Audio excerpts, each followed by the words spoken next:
lunch.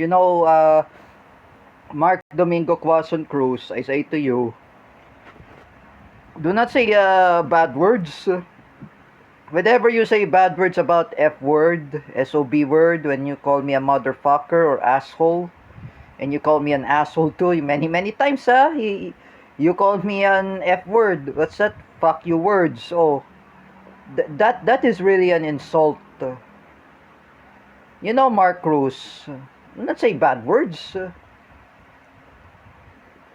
I remember that I was in the class with Teacher Joy. Oh, I never say bad words. Oh, during the time the class of Teacher Lendel, I never say bad words. Oh, Mark Cruz, whenever you say a bad word, do not say bad words.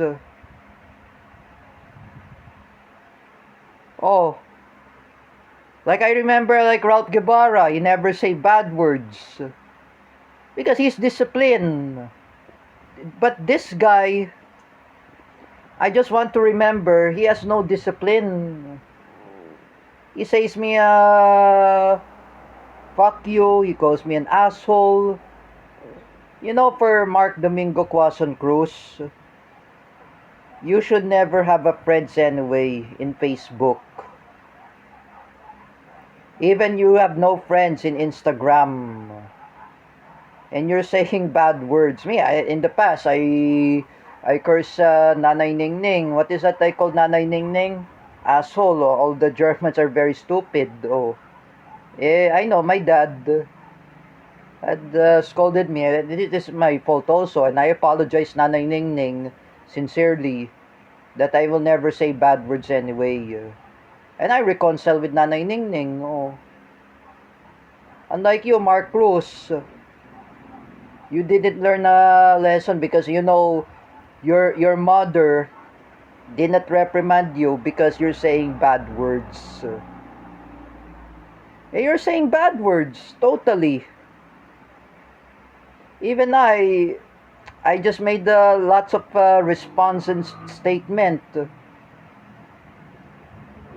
that he wants to challenge me in the race. He wants to challenge me in I don't know what he talking about.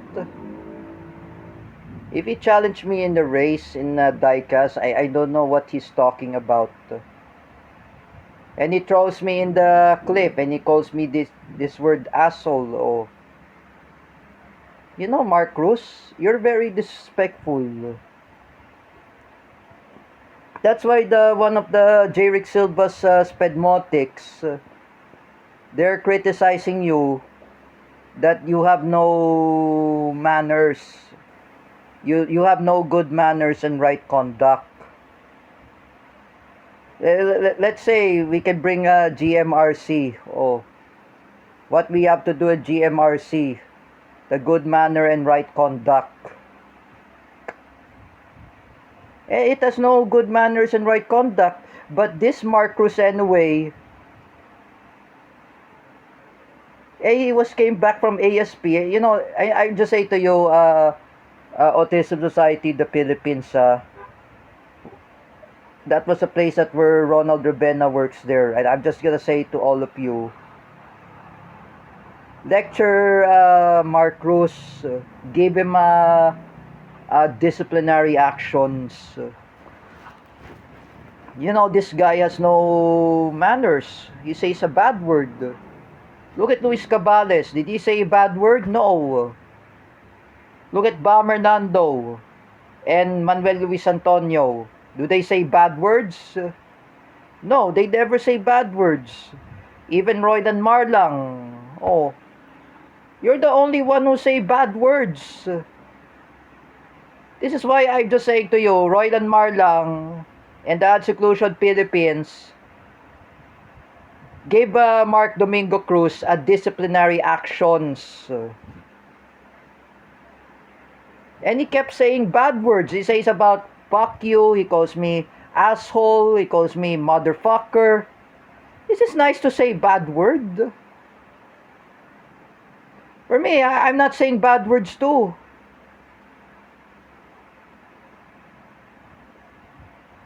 I am just saying, if I were you, Mark Cruz, One more bad words again. I will tell to Joel Ferrer, that uncle of David Gill. I will tell to Attorney Basa. I'm ready to file the cases against Mark Cruz. If Jerick Silva send me all the evidence, what he said in Instagram, he say a F word. I will collect all the evidence that what he is saying, and I will report it to the barangay in San Pedro, Laguna, in Sarville village. And then I will report it to the barangay. I will tell to the barangay captain that gave Mark Domingo Cruz a summon. And I will report it to the barangay. You know, this guy has no manners. Oh, when he says a bad words many times, and he says about F word, just like I said, paulit-ulit lang to yung yan si Mark Cruz, he says about F word, he says about SOB word, he says about asshole word. That's an insult. Like me, I never want to insult At the time, I move on with Ate Dina. I reconcile with Ate Dina. I apologize to her that I will never harass her. Oh, I let her be. If she's working in CDIFI, oh. And I remove Ate Dina in my enemy list. But in my enemy list anyway, is Mark Domingo Quazon Cruz. He's in my enemy list. Together with Paulo Cruzada, Gina Sedjo, Jeffrey Asedjo, Gima Casandil, Teacher Alexandra Pagkalinawan, Teacher May Tiburcio. They're all in my enemy list. Even Mark Cruz. You know Mark Domingo Quazon Cruz? You don't have manners. Either like Teacher Alexandra Pagkalinawan, she has no manners too. Both of them have no manners. Don't you even know that Teacher Alexandra Pagkalinawan, she say about bomb joke over at Jerick Silva. She says he will be a suicide bomber. Jerick Silva claims that Teacher Alexandra Pagkalinawan was a NPA.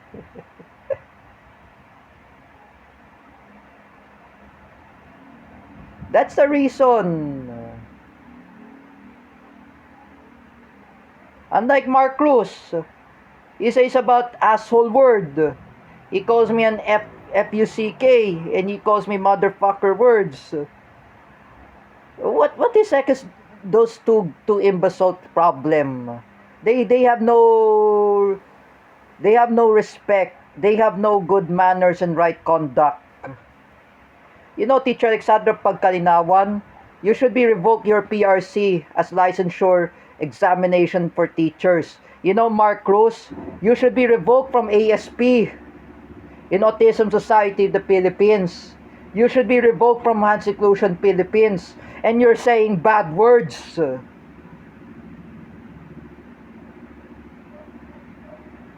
And fuck you, Mark Cruz. You're not learning a lesson. At least I retaliate you, Mark Cruz, in my YouTube video, Mark Domingo Quazon Cruz. You're in ASP and you're saying about bad words? Is this very nice to say bad words at me? Just like Jerick Silva said to me, wala ka kasi kadala-dala, Mark Cruz. Nagmumura ka kasi. Just like I said, you remember I was told by Teacher May, what is that word? Oh, wala ka kasi kadala-dala. Oh, you know that, Mark Cruz. And you say about bad words? How would you say a bad words like that? Social media, I say to you, whenever you say a bad words, you call me an F word. What if you try to say F word to everyone? Even Nguyen Pong Kan, you call her kettle cow. Last 2020 in pandemic. And then you criticize Ryan Chris Lucero. You criticize everyone, your enemies, even JD Sagala and Eliza De La Cruz. And Nguyen Pong Kan's um, manager, who was a Vietnamese, she asking me, he is asking me, I said it, who's Mark Cruz anyway? That imbecile, oh, that was saying bad words. And Eliza De La Cruz, and even one of my closest friends, one of the closest friend, Ryan Chris Lucero and JD Sagala, they're asking me, this Mark Cruz is saying bad words. Nagmumura pala to si Mark Cruz. You know, Mark Cruz, whenever you say a bad word in social media, there will be a consequence. I'm telling you. And you know, I was told by Joel Ferrer, the uncle of David Gill, that is a cyber libel, Mark Cruz. And you don't know cyber libel. And you just slander Ryan Chris Lucero. You slander his reputation. You slander him. And you call him a prime suspect. What kind of person are you, Mark Cruz? Ah,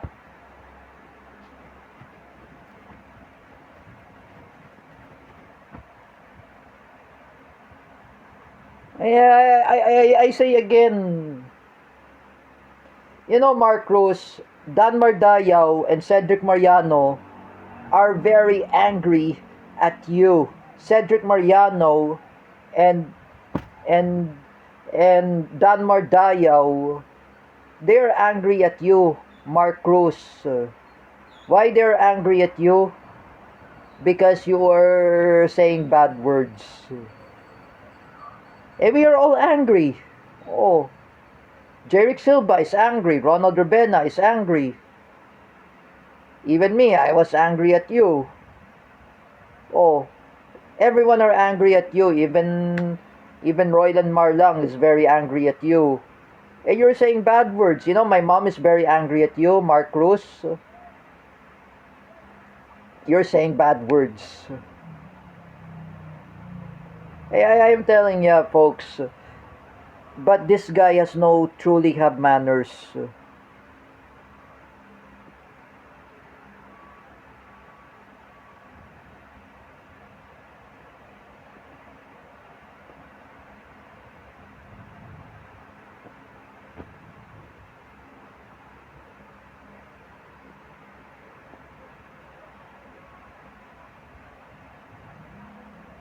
If I were you, Mark Cruz, don't say bad words. You know that.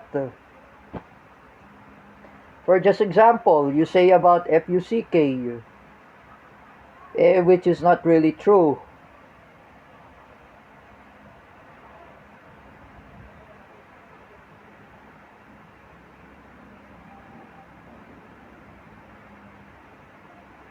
Do not say bad words, Mark Cruz.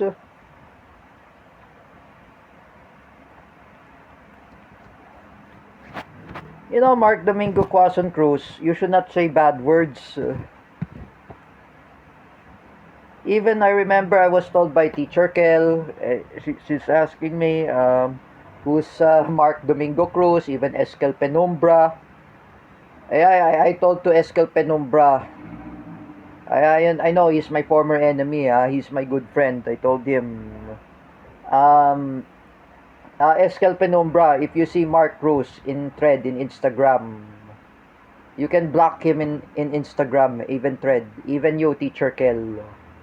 Because this guy has no respect, he has no manners, and he say bad words.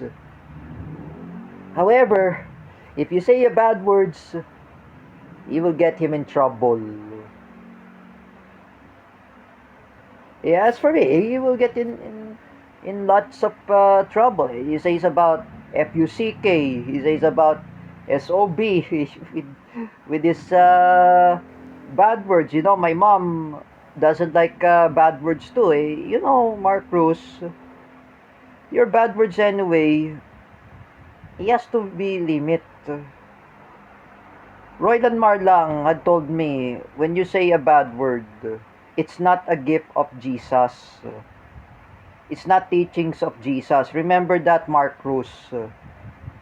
When I told by Roylan Marlang and Kuya Ver that bad words from Mark Domingo Cruz is not a teachings of Christianity and it's not teachings of Jesus. If you love Jesus, Mark Cruz, you should be learn about your good deeds. Instead, your stupid foul languages and you're calling me an asshole. However, don't ever call me an asshole, Mark Cruz.